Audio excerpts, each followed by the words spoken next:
Барлықтарыңызға ассалаmu алейкум. Бүгін қатпарлы самсаның рецептімен бөлісетін боламын.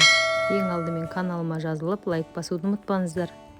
Салқын суымызға тұзымызды салып, жақсылап араластырып,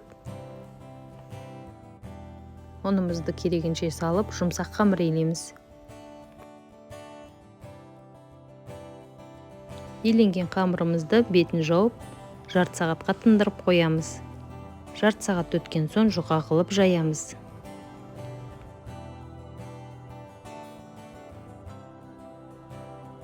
Жұқа етіліп жайылған қамырымызға ерітілген сары майды жағамыз.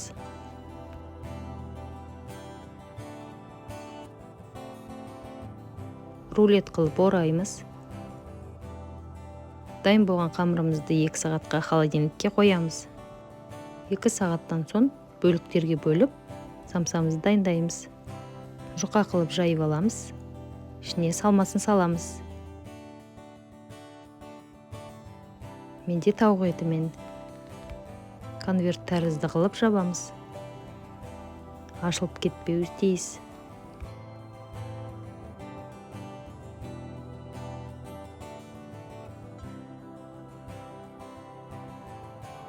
Дайын болған самсаларымыздың бетіне жұмыртқа жағамыз. Кунжут немесе мак себеміз. Алдын ала қызып тұрған духовкада 180 градуста қызарғанша пісіреміз. Самсаларымыз дайын болды. Өте әдемі, қызарып пісті. Міндетті түрде менің рецептіммен жасап көріңіздер. Оңай әрі тез.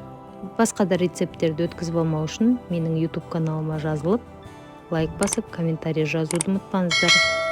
Барлықтарыңызға ас болсын.